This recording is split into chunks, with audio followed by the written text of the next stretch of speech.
وكونوا مع الصادقين. وقال النبي صلى الله عليه وسلم: الإيمان بضع وسبعون شعبة، فأفضلها وأعلاها لا إله إلا الله، وأدناها أماتة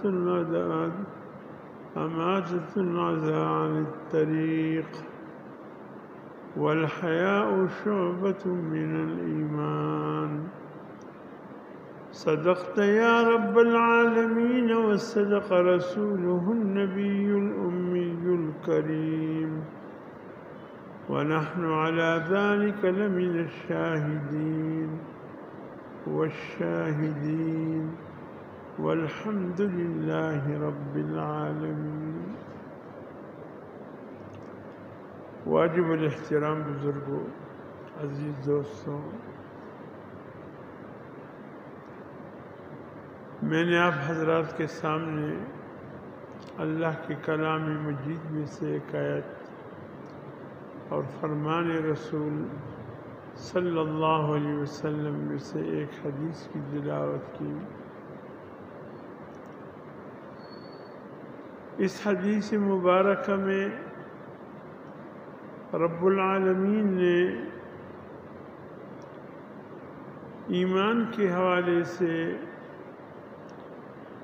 حضور صلی اللہ علیہ وسلم نے ایمان کے حوالے سے ذکر فرمایا اور ایمان کی حقیقت بتلائی کہ ایمان کس چیز کو بولتے ہیں، ایمان کس چیز کا نام ہے۔ آیا بس ایمان یہ ہے کلمہ پڑھ لیا، لا الہ الا اللہ محمد الرسول اللہ، بس باقی اپنی منمانی ہے، جس طرح چاہے ہم زندگی گزارے، جیسے چاہے ہم اس دنیا میں رہے، بس صرف پڑھنا ہے، باقی زندگی اپنی مرضی کا گزارنا ہے، یہ مطلب ہے ایمان کا۔ اس حوالے سے اللہ رب العزت نے ایمان کی اہمیت کا ذکر فرمایا ہے، جیسے حدیث مبارکہ میں فرمایا: الایمان بضع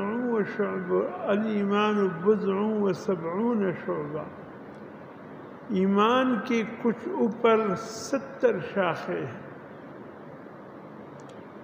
ایک شاخ نہیں۔ علماء نے لکھا ہے تقریباً 77 شاخیں ہیں۔ بضع عربی کا لفظ ہے،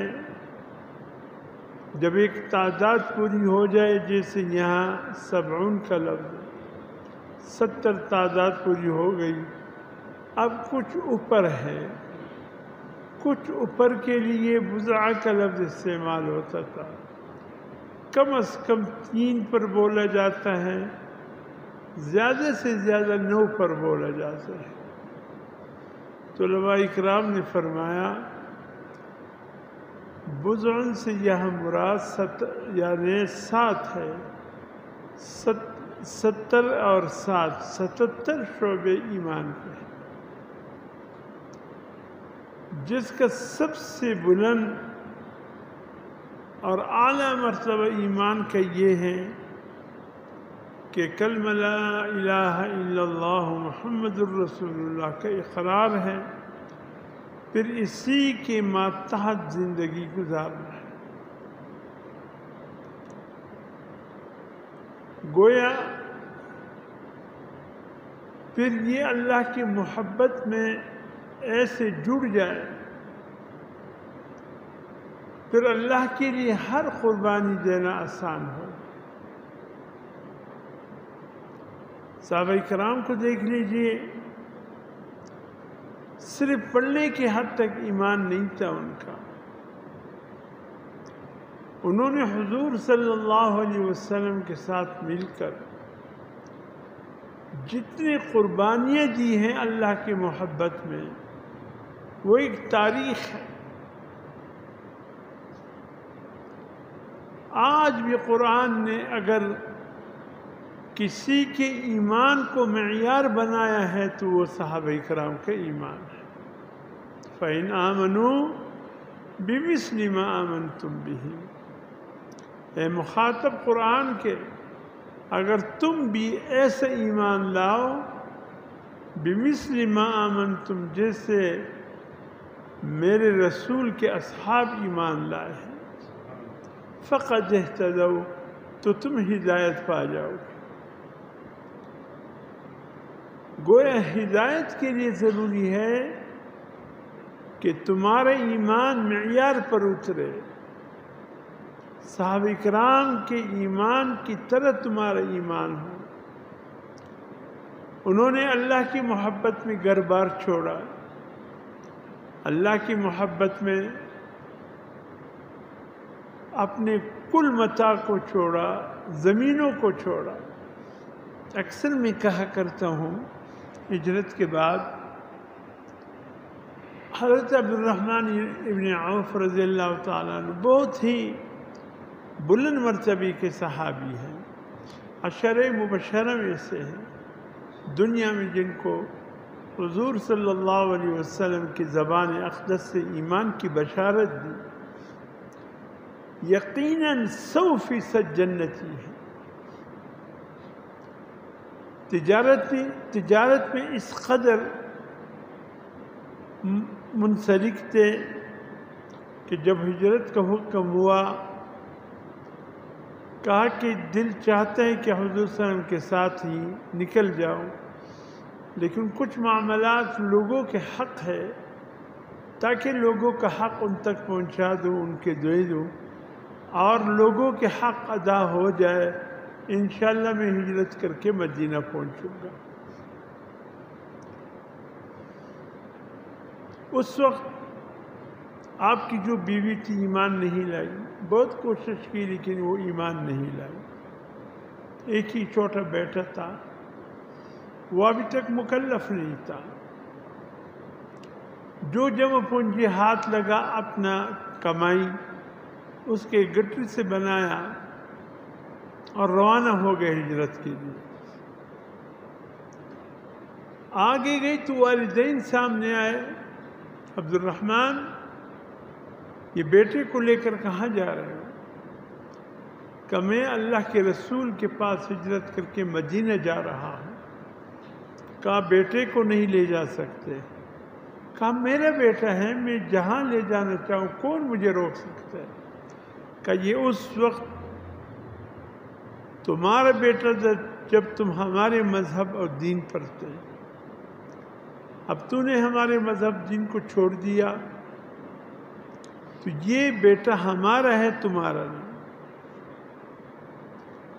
فرمانے لگے والدین سے، تم جانتے ہو میں اچھی طریقے سے مقابلہ کر سکتا ہوں، لیکن سفر نازک ہے، چلے اللہ کے لیے اور اللہ کے رسول کے لیے بیٹی کی قربانی بھی دیتا ہوں، لے لو۔ تھوڑے آگے گئے، بھائی سامنے آ گئے، عبد الرحمن یہ گٹری میں کیا ہے؟ کہا میرے کمائی ہے جو میں نے محنت کی ہے، میری جمع پونجی ہے۔ کہا نہیں، یہ اس وقت کی جمع پونجی تھی جب تم ہمارے مذہب پہ تھے، اب تم سابی بن چکے ہو، بے دین بن چکے ہو، ہمارے مذہب سے آؤٹ ہو گئے، لہٰذا یہ جمع پونجی ہمیں دے دو۔ یہاں بھی عبد الرحمن بن عوف نے کہا تم میری تیر اندازی کو جانتے ہو، میرے تیر کبھی بھی غلط نہیں جاتا، لیکن چونکہ سفر نازک ہے چلے لے لو، اللہ مالک ہے۔ اللہ اور اس کے رسول کے لیے اپنے کل مال کو بھی قربان کر دیا۔ فجر کی اذانیں ہو چکے تھے جب عبد الرحمن بن عوف مدینہ پہنچے، مسجد نبوی میں وضو کر کے پہلی صف میں آ گئے۔ جس راستے سے گزرتے تھے اسی راستے پر امام کے پیچھے کھڑے ہو گئے۔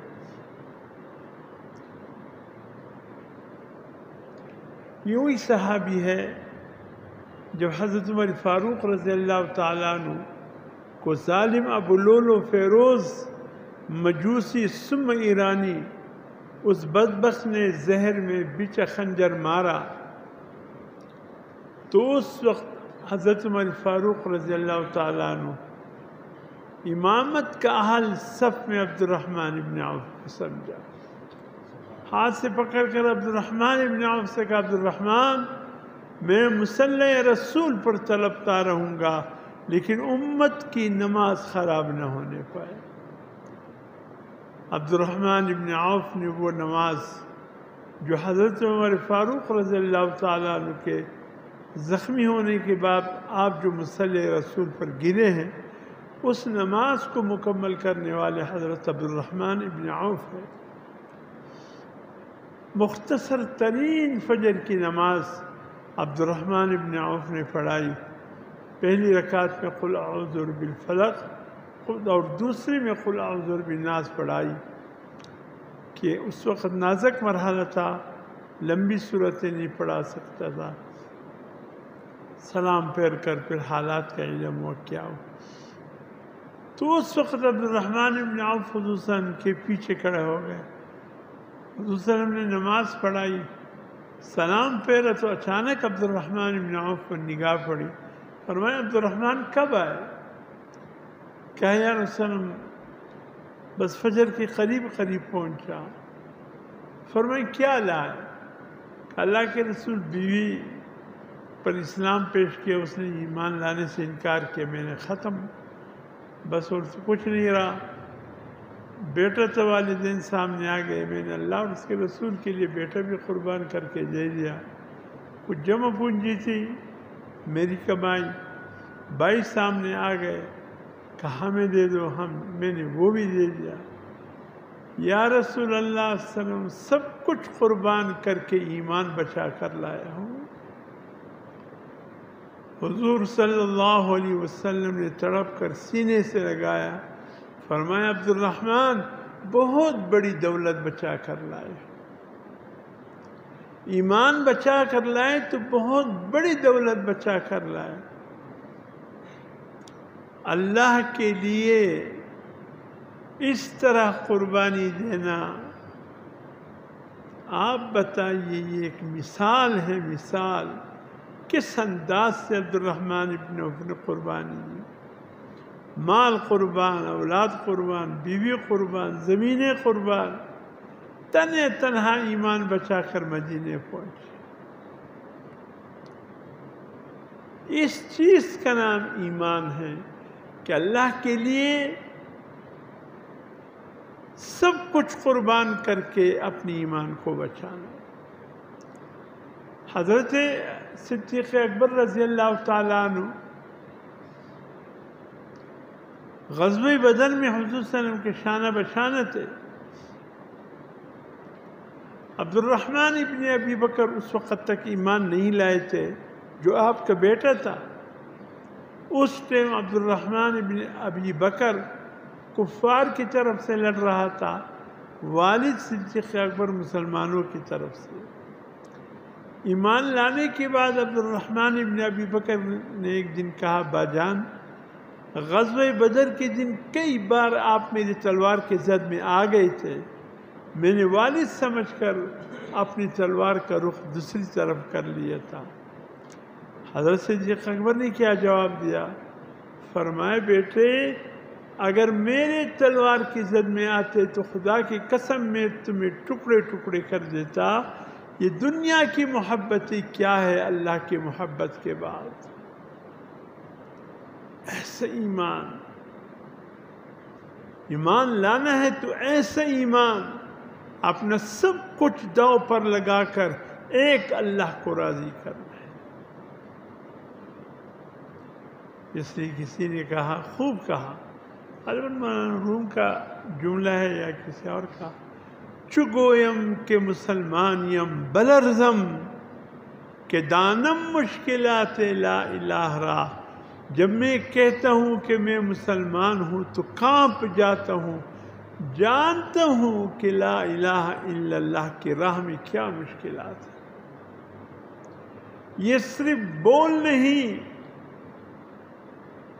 ورنہ خالی کلمہ پڑھنا ابو جہل کے لیے کوئی مشکل نہیں تھا، ابو لہب کے لیے کوئی مشکل نہیں تھا، عتبہ شیبہ ولید بن ولید کے لیے پڑھنا کوئی مشکل نہیں تھا، اگر صرف ان کو یہ پتہ ہوتا کہ صرف کلمہ پڑھنا ہے، باقی زندگی اپنی مرضی کی گزارنی ہے، تو ان کے لیے صرف کلمے کے بول مشکل تھے۔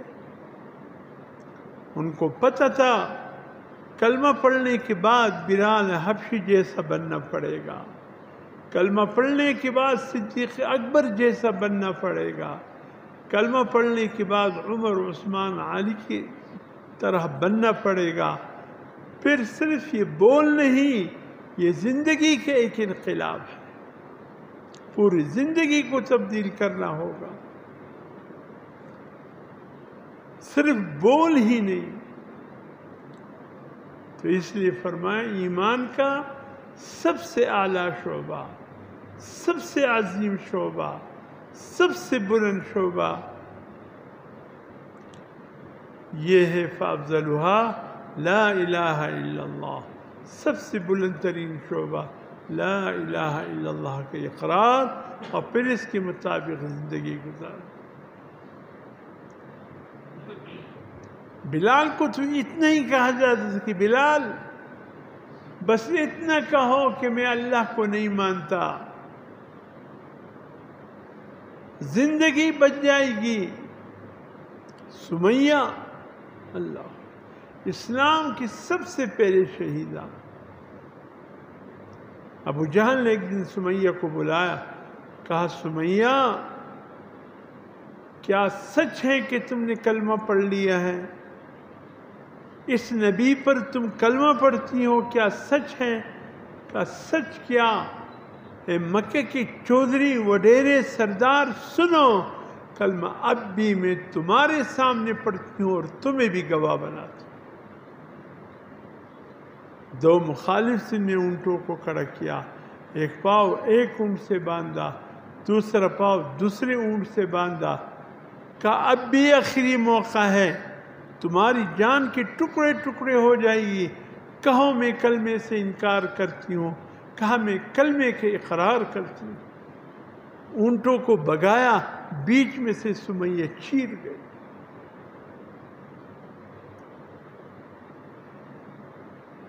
یہ جہاں اللہ نے جن کو حج نصیب فرمایا ہے، عمرے کی طاقت دی ہے، یہ بالکل باب عمرہ کے سامنے باب عبداللہ کی طرف جاتے ہوئے، باقی سب آس پاس روڈ بن گئی، بلڈنگیں بن گئی، بہت کچھ بنا، پرانا مدرسہ سہولتیہ اس کو بھی گرا دیا، دوسری جگہ بن گیا تاکہ حجاج کے لیے آسانی ہو۔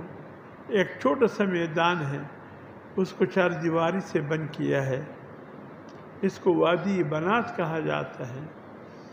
بہت حجاج کو پتہ نہیں ہوتا، وہ سامنے سے یوں ہی گزر جاتے ہیں، عمرہ زائرین کو پتہ نہیں ہوتا، وہ بھی سامنے دیکھتے ہوئے گزر جاتے ہیں۔ اسی میدان میں سمیہ کو دو لخت کیا گیا، آج بھی وہ میدان اسی شکل میں موجود ہے۔ جامعہ سہولتی کے ایک پرانا استاد تھا جو حضرت مولانا اظہار الحق رحمۃ اللہ علیہ کے وقت کا تھا، بوڑھا تھا، اتفاقاً ایک سال ان سے ملاقات ہوئی، ان سے میں نے اس میدان کے حوالے سے پوچھا کہ یہ حضرت کتنا عرصہ ہوا؟ بس کہتے عمر مکے میں گزر گئی۔ میں نے کہا اس میدان کی حقیقت بتلاؤ، کہنے لگے اس میدان کی حقیقت یہ ہے، یہ لڑکیوں کو جو زندہ درگور کیا جاتا تھا بِأَيِّ ذَنبٍ قُتِلَ، وہ بھی اسی میدان میں۔ کہ اس میدان کی حقیقت موجودہ وقت میں یہ ہے، کئی بلڈوزر لائے گئی کہ اس کو ہموار کرے تاکہ کوئی بلڈنگ بنائے، جیسے بلڈوزروں کو چلانا شروع کیا تازہ خون نکل آیا۔ آج بھی سمیہ کا تازہ خون اس میدان میں پڑا ہے، آج بھی زندہ درگور کی جانے والی معصوم بچیوں کا زندہ خون یعنی خون تازہ بتازہ وہ بھی اس میدان میں پڑا ہے، جس کے متعلق کل اللہ پاک ان کو اسی وادی بنا سے کھڑے کر کے فرمائیں گے بِأَيِّ ذَنبٍ قُتِلَتْ، کس جرم میں تمہیں مارا گیا؟ یہ جرم کہ تم بیٹیاں تھی؟ بیٹیاں جرم ہیں؟ یہ اللہ کی عطا ہے، کیوں اس ناحق اس عورت پر برستے ہو جس کی اولاد میں بیٹیاں ہو، کہتے ہو کہ آئندہ بیٹا چاہیے؟ یہ اس کے اختیار ہیں؟ یہ تمہارے اختیار ہیں یا رب کی رضا ہے؟ آج بھی ہمارے ایمان بہت کمزور ہے، بہت کمزور ہے، اللہ رحم فرمائے۔ کلمہ تو پڑھتے ہیں، کلمے کے مطابق وہ ایمان نہیں جو ہونا چاہیے۔ بس میرے محترم دوستو، ایمان ایک طاقت ہے، ایمان ایک قوت ہے۔ ایمان انسان کے اندر ایسے قوت پیدا کرتا ہے کہ پھر اللہ کے لیے سب کچھ قربان کرنا آسان ہے۔ تو یہ ایمان کا سب سے افضل شعبہ ہے کہ ہم اپنی ایمان کو مضبوط کریں، کمزور نہ ہونے دیں۔ اور اس کے بعد کے شعبے زندگی رہی تو آنے والی جمعے عرض کروں گا۔ اللہ پاک عمل کی توفیق عطا فرمائے۔ سنت پڑھیں۔